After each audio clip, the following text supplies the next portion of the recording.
Hello, good evening, everyone. How are you doing? I'm gonna be in a relaxed mode, and I kind of enjoy this echo right now. So it feels the atmosphere. However, I need to lock my door because my kids are sleeping. Couldn't come live last. I think it's yesterday or yeah. I could not come live. Yes, we're still on this. We're talking about my late father and my late sister's legacy. So first, one thing I want to do today is I want to fill you in on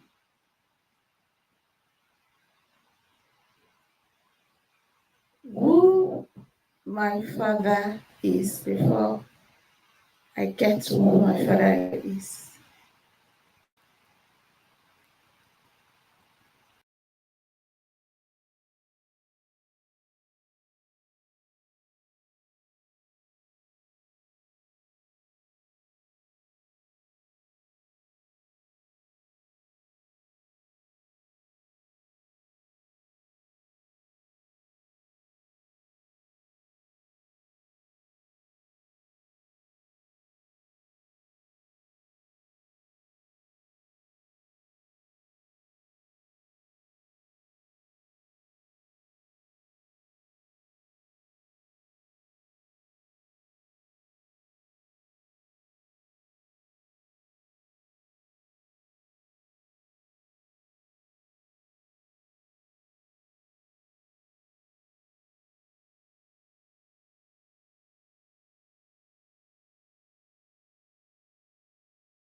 Well, if you are able to join us, you'll catch us later. But this is more about the remembrance of my late dad and my late sister. So today I'm going to give you a feedback on who I already told you who my father was, but how did he start? How he started his life is what I never got the opportunity to share with anyone before I got to the state that it was just the only one that raised us. Of course, my dad was married to my beautiful mother.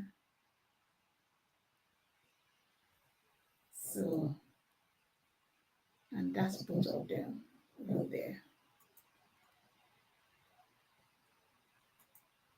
So, this was them on their wedding day. And one thing that fascinates me about that a lot is I'm going to show you what fascinated me about my parents a lot. They got married at the Methodist Church in Elisha, Ocean State. So that's my mom's friend on the left side. If it's on the right side to you, but it's on my left side. And on the right side is my dad's best man, another friend of his. And one of my mom's friend or my grandmother's friend, something. I think she looks older than my mom. Yes. So that's my grandfather's compound where my mom got ready to go to church in Elisha. She took that picture there. Then this is one thing that fascinated me a lot about my mom and my dad's wedding. Look at all these little brides,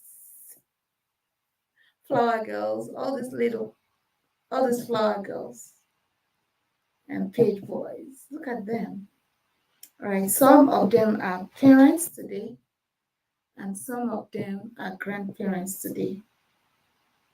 And I'm very sure when they see themselves in this picture, they'll recognize themselves. My mom is the only one that can tell me who and who is inside this picture. So, but I know I see Dr. Sholama Bokunje, Dr. Olushola. She was named Mabokunje. Well, she came out to look like me. But I know this face did not change right there. So I can recognize her very well. I can recognize Sister Shola very well. But everybody else, I can't place their face. So it's only my mom that can tell me who and who is here. But I know that my mom's friend Auntie Bola is here. I can still recognize her face. So, of course, I recognize my parents, both of them. Everybody else, I don't know who is who. So that was their wedding day. From my grandmother's side,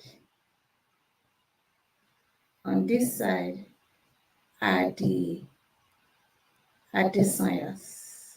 Yes, we are related to the Adesanyas. And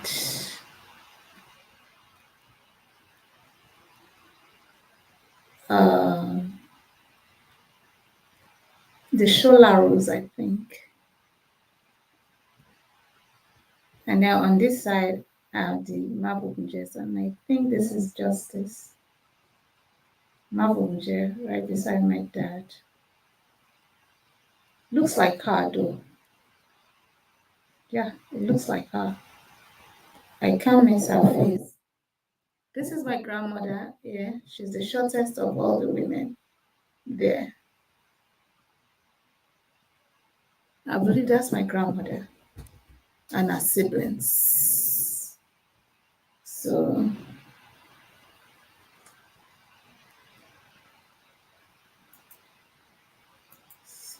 that is done.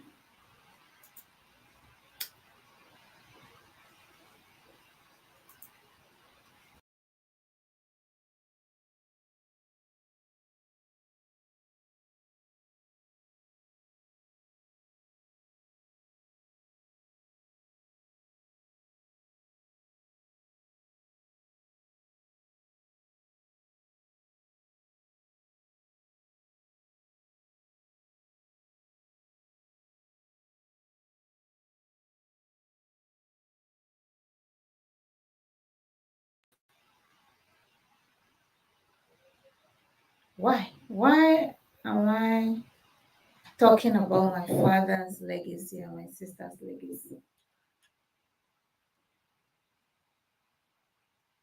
Because there was a unique way our dad raised us. He raised us and he used to tell us something. He would say, Toba koi,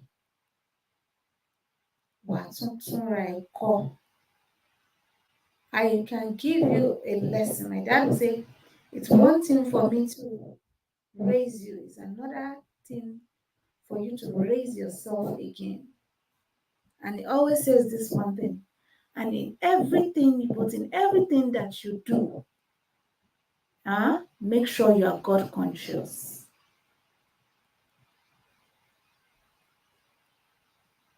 Make sure you are God conscious.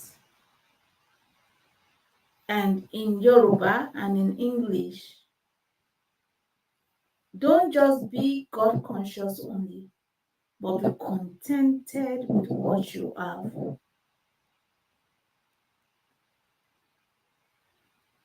And you will quote it in Yoruba and say, Ìwà bí Ọlọ́run pẹ̀lú ìtẹ́lọ́rùn èrè ńlá ni.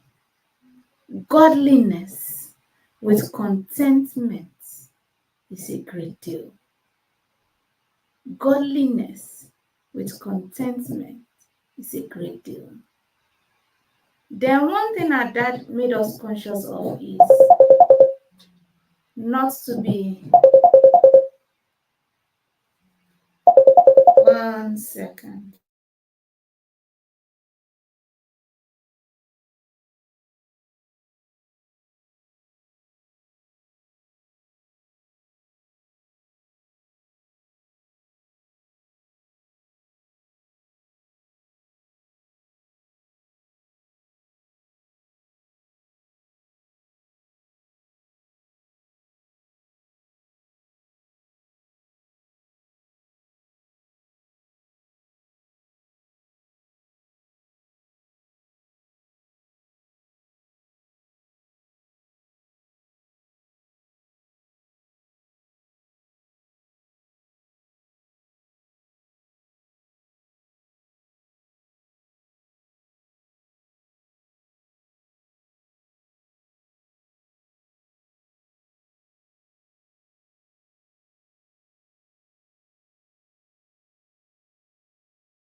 Yes, I had a very important call to take.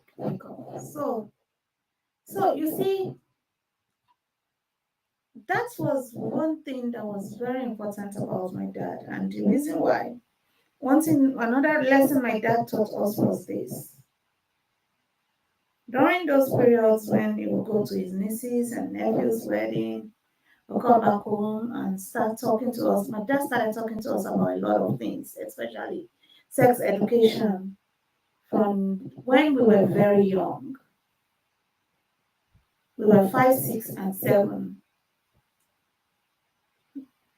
when he started talking to us about um, don't let anybody touch you anyhow.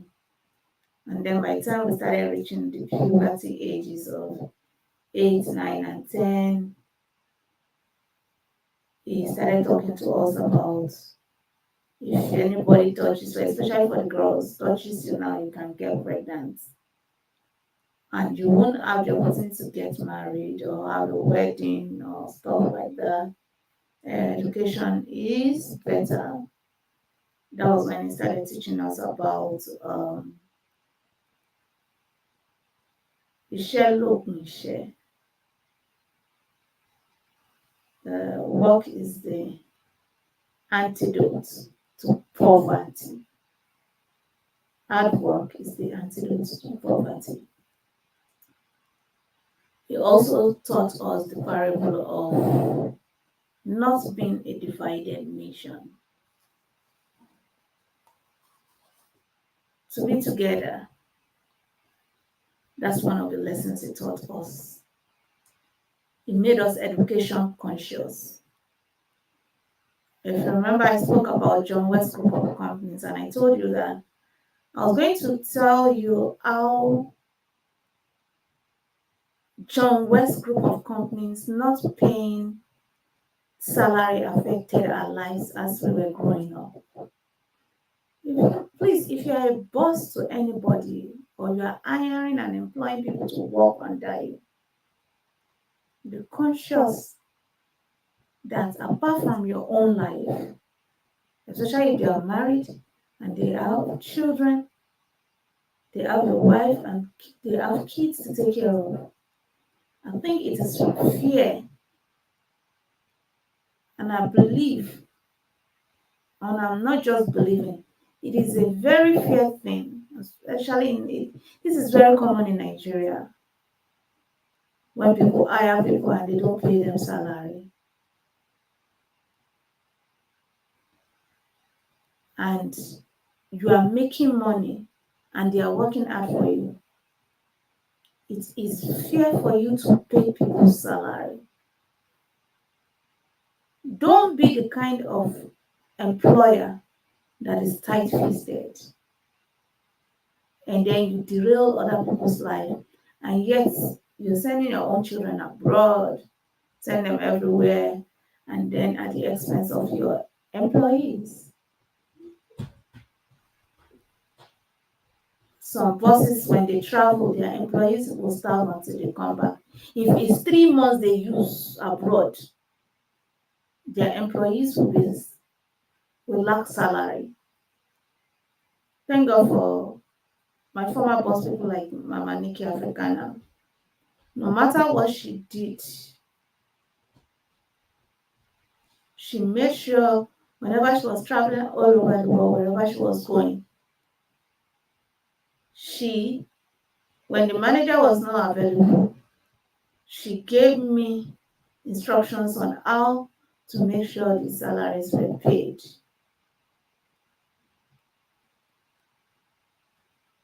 How money should be deposited into her accounts. I'm not talking about chicken change money. I'm talking about millions of naira. And if you're an employee of any company, part of being God conscious is for your boss to trust you that much that when you even leave their company, when you go back and see them again, they will say, they can still tell you today, from as I sit here today, if I go back to Nikki Africana tomorrow and she sees me, she will still say, can you sit here? I want to go out. She will still use the opportunity to go out and say, oh, mommy, today I was her employee. But she will say, my daughter is here. That was the kind of God consciousness that my father taught us. My boss didn't only call me my daughter. I didn't only become a daughter to my boss, Mrs. Nike Okanlawa. She longed she wanted to meet my dad, and she met my dad. She wanted to meet the person that raised me.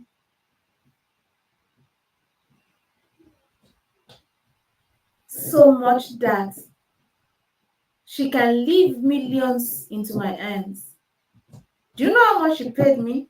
I was earning way back then, I was earning $12,000 and 12,000 naira every month. That was in the year 2022, I believe. 2002. Year 2002. Between year 2002 and 2004. As of 2002, I was working in my cousin's business, Pastor Shalama Bumje. And when he streamlined, he made sure I got a new job. He prepared my resume, checked my resume with me, because he believed in teaching men how to fish than to be spoon feeding people with money. So if you are thinking that I can feed you with money, no, sorry, that's not how I was raised. I was raised and mentored to teach people how to get money, not teach people how to not work and then get money. And when I met her, she was my idol since I was a little girl. So the God consciousness that my father gave me also taught me that life is not all about money. And I remember when I almost forgot that when I got to this country, when I became sad for that, I was not. Now myself and my siblings were working in the same company, and I was underpaid than they were paid. Even they themselves could not understand. I remember calling Pastor Michael Bolucci, going to Pastor Michael Bolucci's office and telling him that. So he reminded me of the same legacy my dad gave us, that life is not about the money you earn in any place you are employed in. It's about the impact that you can make, or the impact that you make. How are you impacting people's life? That was the legacy my father gave me.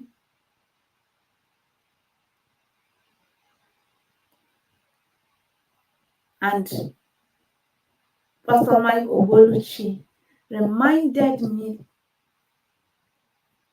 around, I think it was 2007, again, that you are not being paid what the rest are getting paid does not mean that your supplies will not be met. And that is the legacy our father gave us. And even when our father was not around, our sister made us conscious of that.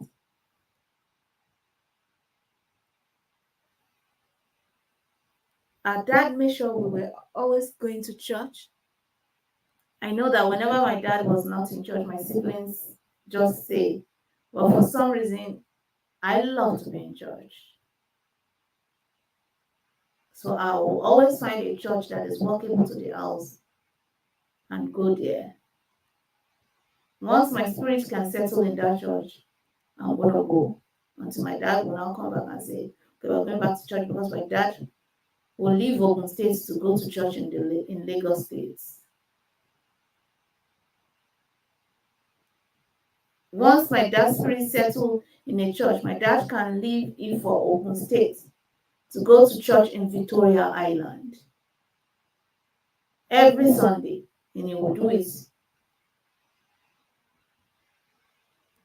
Or he can find a family member of his whose house is closer to that place. And then, but we must have been going for a long while. And it was easy for him to share the good news of the scriptures, the Bible, with people. And that is one thing that made him unique to us. So much that when he left us as teenagers, we were able to stay in the church. We were able to stay in the church. I know a lot of people here, I must have heard a lot of things about me. One thing I don't enjoy mostly, which is something I got from my dad, is I don't like an hostile environment. Especially, that's one thing my dad can deal with. Once a place is called church, And once my dad notices that you are calling Jesus, and you are being hostile to people, or you're not treating people right, and you are calling Jesus, my dad is going to excuse that church. Wherever there is no truth, my dad's spirit can sit there. And among my siblings, I'm the only one that has that trait that my daddy has. So much that I had to be conscious that he switched church every time. He wouldn't even talk to anybody. He would tell us why he left the church. He will point to us what was not good there, and then he will tell us we can't go there anymore because of that particular thing. And most times, it has been a situation of hostility in the church. And amongst my siblings, I was the only one that had that trait that my father had. I'm a daddy's girl, so don't blame me. But as I grew older, I became conscious of it, that I have the tendency to switch churches, move from one church to another, move from one church to another. So even when I don't like what is going on in my church environment, because of the fact that that part of my dad, who is a very quiet man, who doesn't believe in saying anything, because my dad says that the word that you have not spoken is not your master, but the words that you have already spoken is your master. That is how my dad taught us. But at the same time, I prefer to speak my mind, because in not speaking your mind, there is a tendency to continue to have animosity against people, and it can damage you a lot. Those are some of the lessons I learned from my dad too. My dad was someone that bottles things in, because he wasn't a confrontational person. And it became a situation whereby he lived an unhealthy life in silence. Don't die in silence. No matter the position anybody holds, if they do anything that you don't like, speak it up.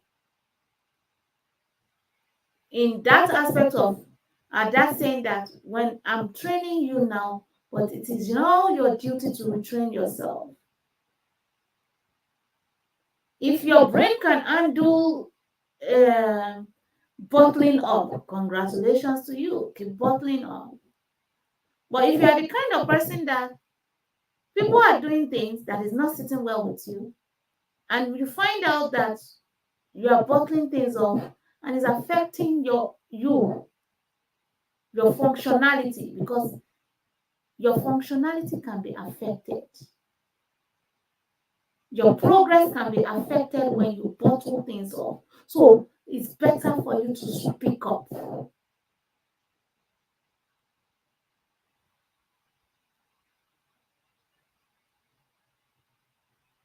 To speak up. And I was an introvert. I'm still an introvert. But one thing that I learned from my parents is this: I would not keep quiet and let you just ride over my head.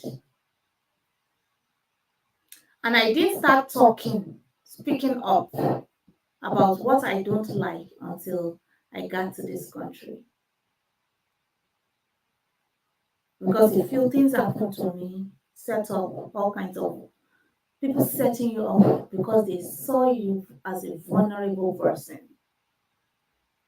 that was when my mom said, "This is America. Whatever you don't like, you speak up. If you don't speak up, people will just be dumping things on you like a garbage can." And now I do have my personality, which some of them stems from my dad, is that I believe in talking, communication. I will let you talk to me, but in talking, you cannot try to cover your own aspect up. It takes a venomous person to do that. That's another legacy I picked up from my dad. So my dad ends a conversation when the conversation is not making headway. Especially when one party wants to be heard, the only one that is heard all the time. I prefer to walk away from a conversation that is not having a headway. And my introverted self can kick in sometimes when I'm around people. Because when my introverted self pops up,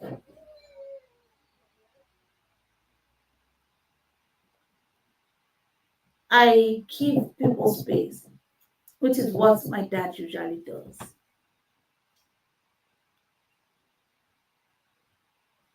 As quiet as my father was, there are things that he doesn't believe in. Verbal confrontation.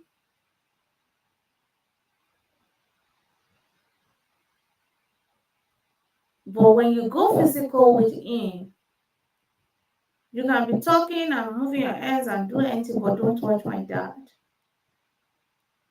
Don't raise your hand on him. My father is an Hausa man. He was raised in Jeba. And you know how Hausa people deal with situations. So he was battered and raised in Jeba. So that Hausa side of my father existed inside of him. He could speak Hausa very well, fluently with Hausa people. So Hausa people only understand go. They don't know come back, don't do it, stop. They only hear go. They don't know stop until they've done what they want to do. My dad is that man that can be your best neighbor.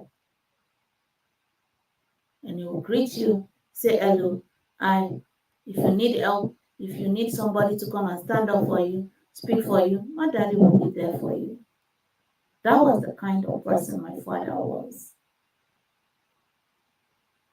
I remember when we were growing up in Otta, Amj, number 7 Amj, opposite us. Living opposite our house was an Elijah, very wealthy, stinkingly rich Elijah, whom I had the opportunity to meet later. She was a friend to my boss, my former boss, when I was a tiny little girl. This is Nika Okalawa. But the last time I saw the Elijah, I didn't get to tell her that I knew her. Now, Elijah was the woman who built the hostels for the Nikri Afrikaner students in the 80s and 90s. But as wealthy as she was, she will not supply the needs that these students of Nikki Africana, the fashion designing students, needed. Stuff like water for them to have their baths, electricity that was not paid. So whenever they can't take it, they come to Elijah's house to come and start riots.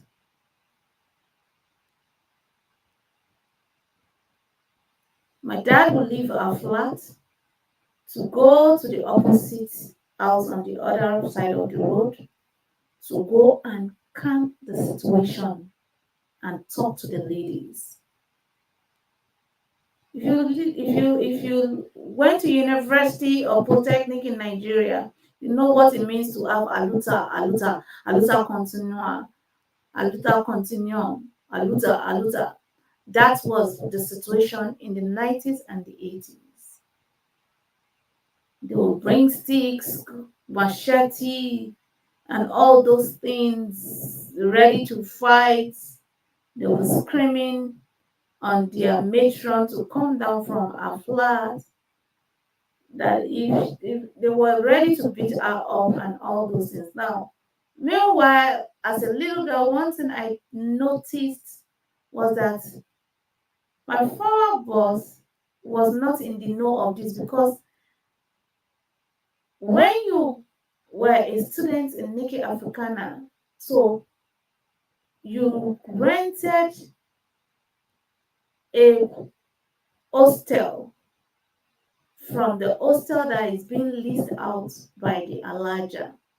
So it was not attached to Nike Africana. The students, oh, do they love her? And up until the time I grew up and started working with her, of course they did.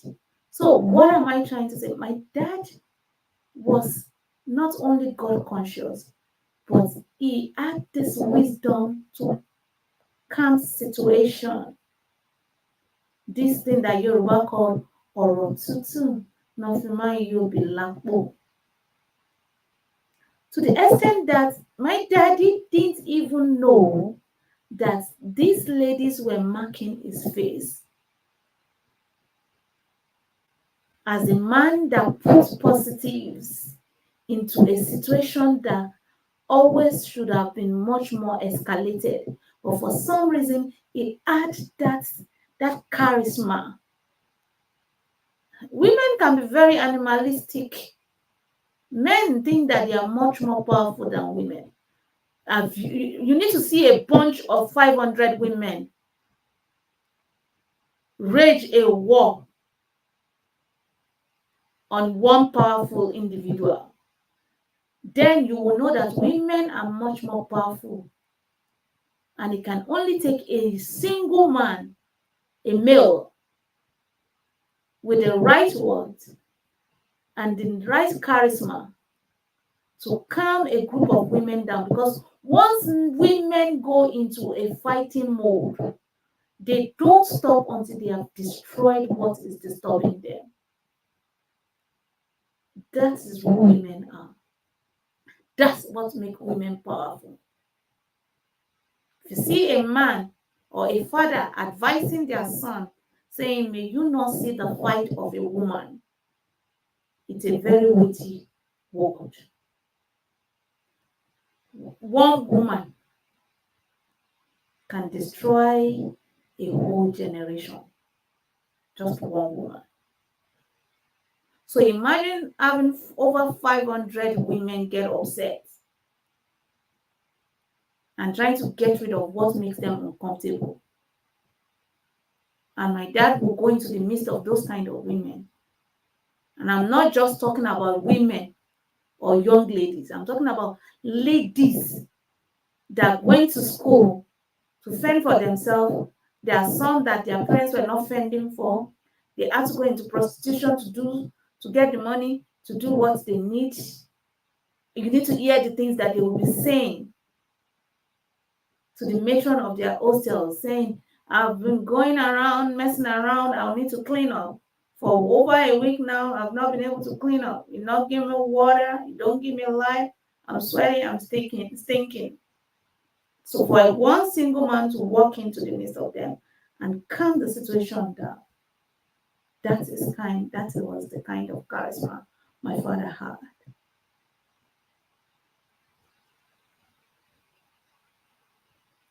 But what happened in that situation? There was a man by the name Mr. Dada, whose building was right beside the building where we lived. Was a celestial man. That was the first person that I ever saw my dad face on head-on. He became very angry at how my dad walked into the midst of those ladies and he would tell them to leave and go back to the hostel and promise them that they will get what they need. You know, women knows how to hold people accountable to their words.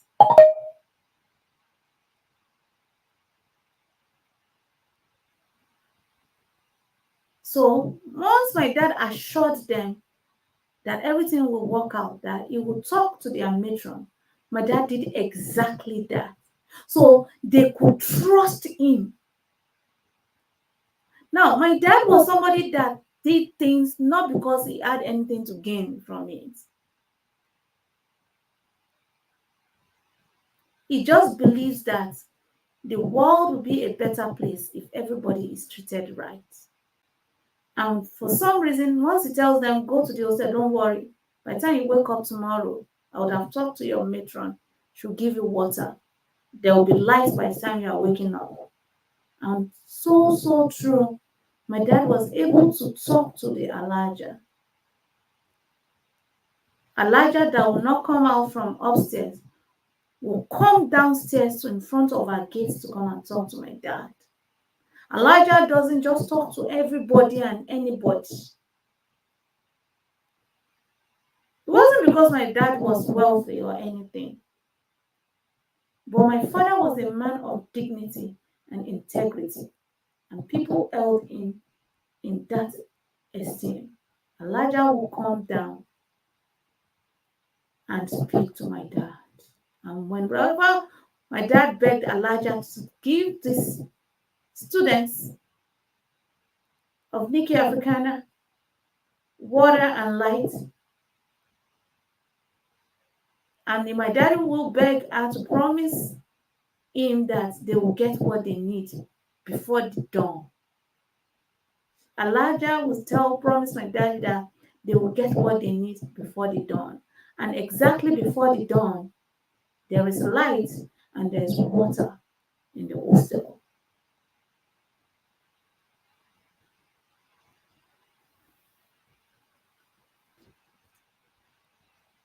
Well, I soon understood that the kindness that my dad had paid off.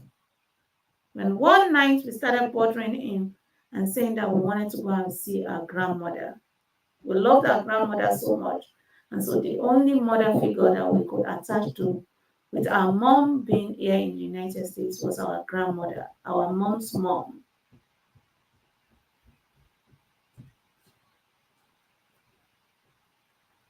And we were not going to go to bed, all three of us, until we saw our grandmother.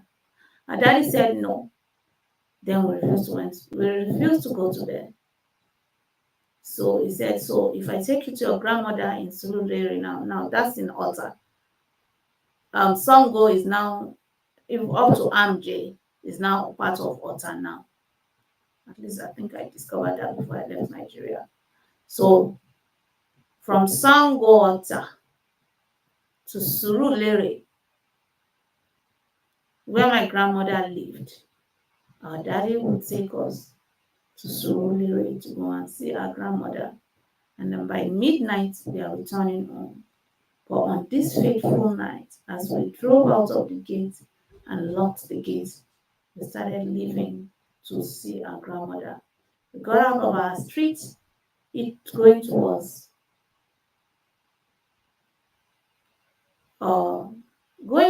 the main road to hit the highway. My dad's car stopped. And he called, I don't know how he got to which is mechanic. I can't explain, but I knew that his mechanic came. Mr. Salbana was his name.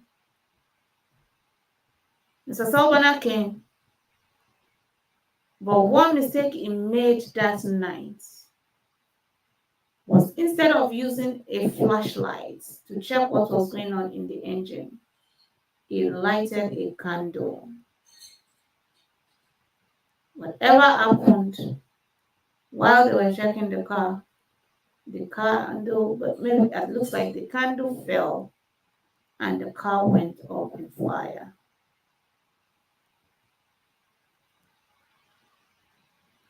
As of then, that was the only car left.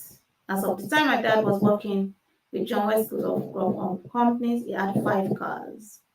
He had a Volkswagen, he had 2 Peugeots, and 2 downfall cars that he was using to do business, transportation business. So, from one excuse to the other, from one driver taking the car away for a long time, they used to deliver money a lot. When my dad started the transportation business, they used to deliver money and come and deliver money to my dad's table in the living room. At the end of the day, those 2 downfall drivers. But they soon stopped showing up when the money that was coming in, greed set in for them. So it became a situation whereby they won't show up for days with the car. By the time they come and say, oh, this thing is false. Why? Because they gradually started selling the parts of the car and removing things. But because of the kind heart my dad had, he let go and eventually he fired them and they had to sell those 2 cars. I think no, he sold one first. There was one that was white and green. If you know what the white and green was, that one I think it was for Ibadan Expressway. That one was one going to Ibadan Expressway, transportation Ibadan Expressway. Then the one that was yellow and black stripes was one that was running through Lagos, through and through the environs of Lagos. So they had the first one they sold was the Lagos, the one that has yellow cab, the yellow cab. Then the white downfall was eventually sold. And I think it was the day they sold the downfall was when we lost our dog too. The dog ran out of the compound and it never came back, only for us to discover that it was killed in the road. That was the last dog we had because we had 21 or 25 different dogs when we were growing up. But the last one that stayed was the one that ran out of the gates and never came back. Now, then the Volkswagen had to go because my dad had it since he was a bachelor. Then the next thing was the 504. Is it 504? 502. Left. And it was left with the 504. Yeah, 504. He had a Peugeot 504 with him for a while. And that was what happened, the last one. He kept it in the compound for some time thinking that he was going to be paid by his job because his job owed him some money. But unfortunately, they didn't pay. And I'm almost going to be ending this now. And that brought us to where he had to sell and junk the 504. Now, the aspect where it affected was when John West did not pay, my dad could not pay our school fees. So at first, he went into his investments and brought us out of the school that we were in, that was expensive, and found another private school that was not so expensive for us.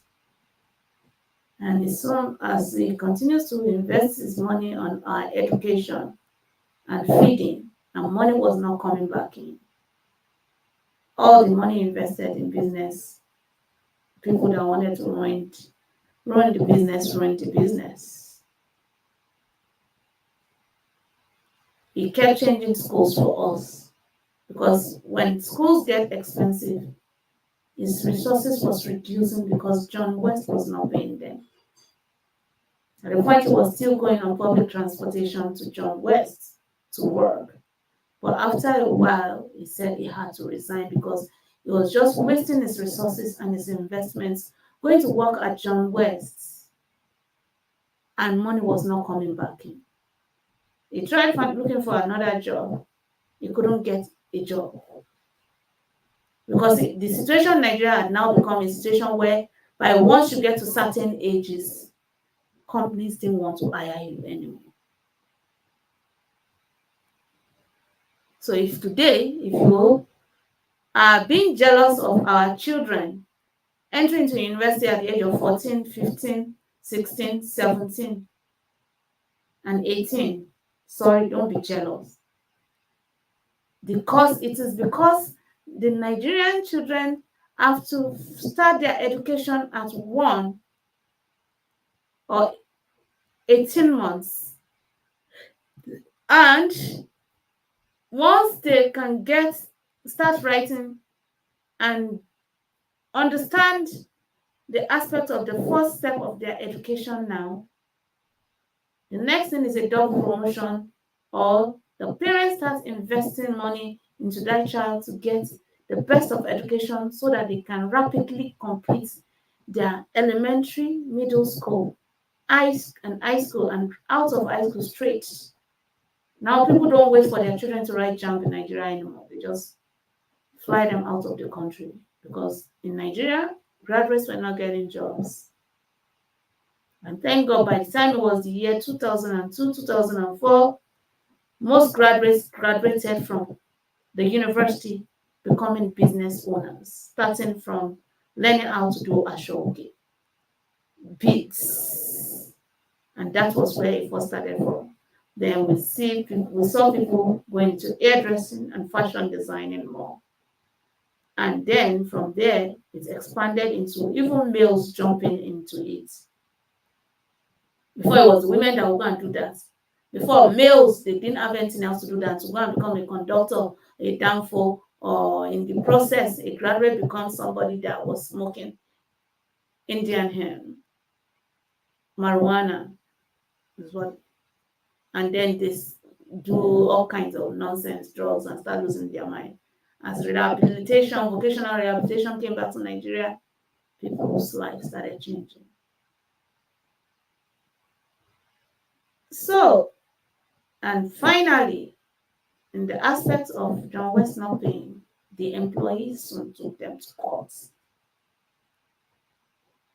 because they were willing, to the extent that Mr. Adeosi got married, even in that hardship working for John West. He wasn't ready to leave that job because he was a graduate of Obafemi Awolowo University. I think he graduated with a 1-1 or 2-1.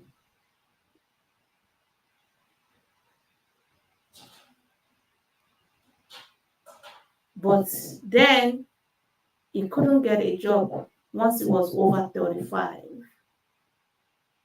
So it was time for him to get married.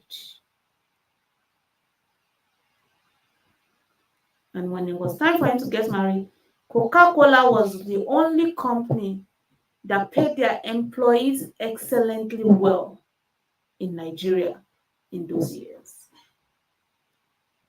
Apart from Chevron, all these chemical companies, and Shell. Apart from Chevron and Shell, Coca-Cola was the next company that paid their employees well. I think Coca-Cola paid their employees well better than Chevron or Shell. No, I think Shell and Chevron paid their employees well. So, but Coca-Cola was the third company that paid their employees well. So if you were working in Coca-Cola then, you were good, you were straight, you were comfortable. You could make ends meet. So all the women that were in administrative position in Coca-Cola were able to stand up for their spouses and their children and protected them from the hardships that happened in Nigeria.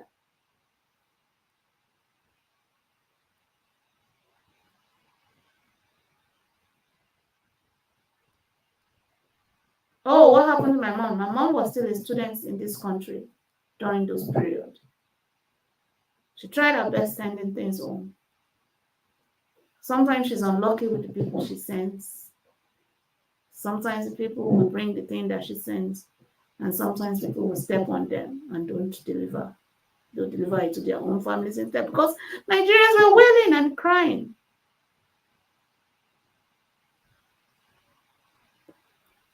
So,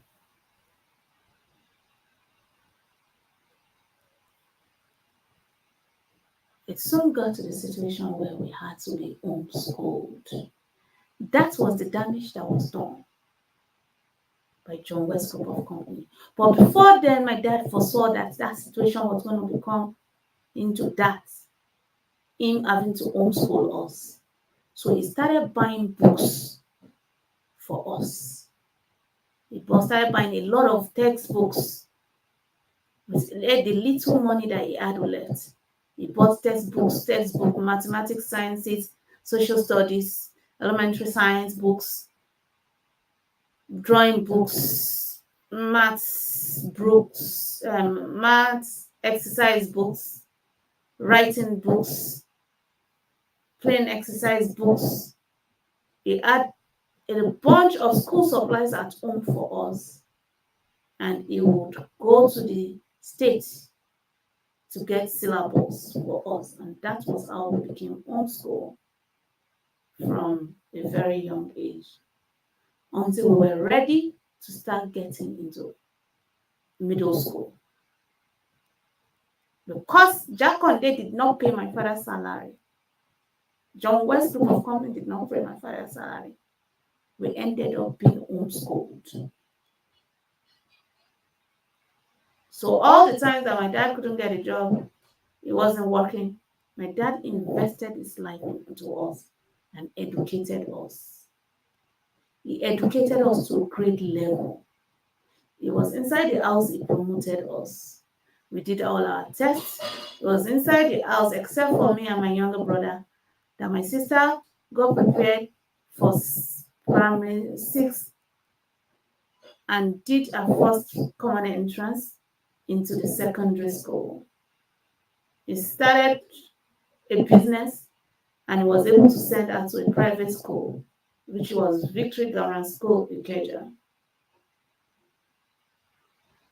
until we moved from Lagos to Ifo, where she had to now transfer to Ifo High School. And then we then moved from homeschooling, myself and my younger brother, to primary 4 and primary 5 in a public school for the first time.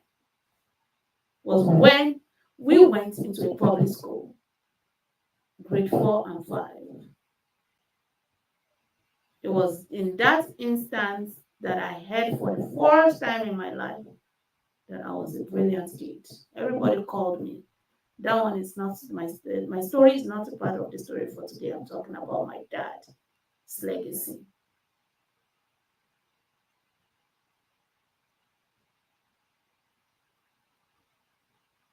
So when we got to the schools where we were supposed to start a public school, he told them, I'm promoting my children. This one is going to primary 4 and this one is going to primary 5. He told them they had to test us first. So they tested us in reading. So the first class I remember getting to Anglican Central School, Okenla Ifo, was the first school I went to. I remember getting into my class. Mrs. Olajide was my teacher, who told me for the first time, and another teacher from another primary 5 class, I said, you, this child, they are very brilliant. Tell your daddy to get you the common entrance. The first time I ever heard you are brilliant was when I was in primary 5. And it was because my daddy invested enough time in me. He was my teacher from primary 2 to primary 4. My dad was my teacher. He taught me maths, English, elementary science, social studies, reading, literature, essay.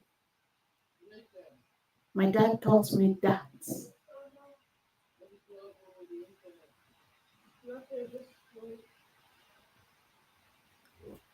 So, I'm going to come back to that later. I want to leave it here. So, I wrote the common entrance, and amongst my siblings, like I always say, I wasn't the brilliant one. But for the first time in primary 5 was where I heard that you're very brilliant and you will do well. That your daddy to get you the common entrance. So in primary 5, 5th grade was where I did the common entrance, and God's so good now. Once you move from 5th grade here in the United States, now you are now a secondary school child. You are now in middle school once you move to primary 6 now. So here in the United States, primary 6 is now classified as the new GSS1. So, but nowadays, once you reach primary 5 and your teachers can find you your potential, you get to write the common entrance. So, like my sister wrote 3 different common entrance. My brother wrote 2, and I wrote 1. 1. I mean, this dollar girl, that was a dollar, wrote 1. And my daddy was the one that prepared me with Key to Success.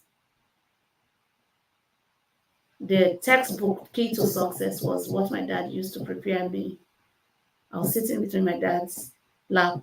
They put a table in front of us and they would start teaching me. He taught me all the questions that was going to be asked in common interest. He didn't register me for no extracurricular classes. It was just my teacher. He was the one coaching me for the exam. And on the day I was going to write, he anointed my pen, he anointed my head. And he told me, baby, I believe in you. Go in and write. One day we wrote our common entrance in Anglican Grammar School, Okinla, Ivo. 2 of us came out together. And we were the first 2 students. I was in the first position in the whole of the student. Amongst all the students that wrote the common entrance, I was number 1. Not because I was brilliant, but because God helped my dad. And God, like my dad prayed for me and anointed my head, that your mind is opened. Your brain is opened. My dad prayed for me. And I went into the common entrance room. For the first time, I was not afraid or nervous of writing an exam.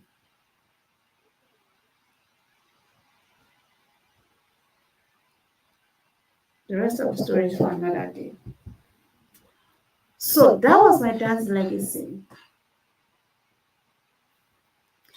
And we're going to end with some hymns. My dad raised us in prayers and he raised us in hymns every night. We sang hymns when we were praying. We sang hymns when we were praying every night.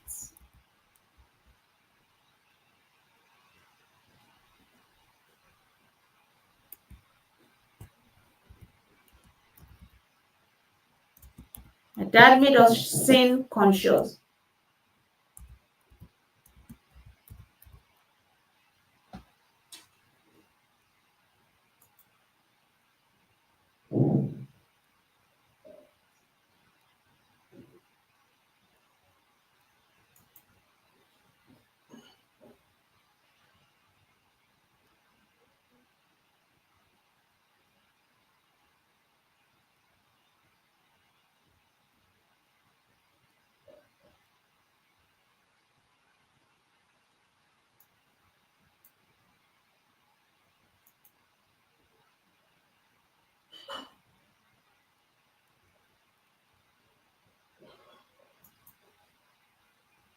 We're going to end with a song, one of my father's favorite hymns. There is power. There's power in the blood. There's power in the blood.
So that brings us to the end of some part of my childhood right now.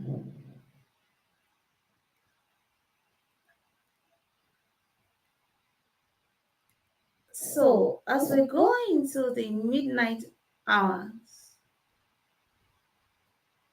today was the last day I had the opportunity to gist with my big sister. 2012 was when my father passed away. And my sister also passed away the same time. I think when my sister died for the first time on the 24th, that was the actual moment my daddy died in Nigeria. So we prayed with Reverend Dele Bangboye. We're praying from the time my sister passed away at midnight until like the morning when she came back to life. So, and Reverend Dele Bangboye said to call the ambulance. We took her to the hospital. We sang in hymns. So tomorrow, the 25th, by the morning, as of 7, 8 a.m., we were already at the Good Samaritan Hospital. We got there, myself, my mama, and my younger brother, and my younger brother's wife, Mabel, got to the hospital before the ambulance got there because they had to resuscitate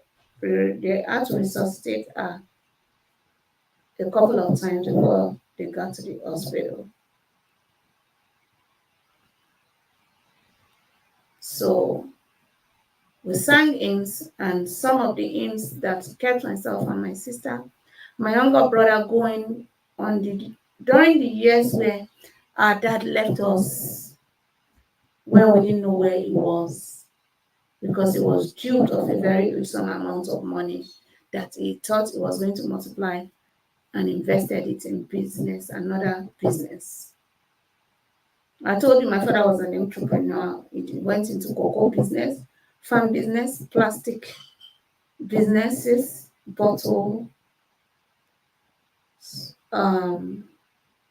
tire, rubber business. He kept on being duped. He also went into grinding business, pepper, cassava, and all these things. He kept doing all kinds of businesses, but he was duped consistently. So some of the people that duped my dad were pastors, that he thought that because they're pastors, he could do business with them. But when it's time for them to steal from my dad, they threw anointing in the garbage. Or, it was a learning process for us, the children. That has made my younger brother very business conscious. Before you can tell my brother to invest his money in any business, he will scrutinize it very well. And I think that he feels that one business that he recently invested over $10,000 into, that has really made him so stuck up that he doesn't want to do business with anybody anymore. He didn't find it funny because he didn't want to go through what my dad kept going through, investing money in business and losing money. So he preferred to just keep to his career. And I believe everything will continue to work out for him. He will ease out of it. So I laugh at him a lot. I'm like, this guy is afraid to do business. So, it's okay to do business, but go in with your head and be sure that you're going to a legit one. Don't believe in people that say, bring money, let me help you invest. At least I know me and my sister-in-law, Mabel, we have been able to know that You just can, because we are both entrepreneurs, you can just can't just invest money anywhere where you can't see for yourself. So if you're going to do business, come and ask me which one is good for you. It's just a little hard. Okay? Let us help you. Don't just go and throw money anywhere they are going to do for you. Well, I'll see you tomorrow. God willing. I have to go to work now. Love you all. Have a blessed night. Good night.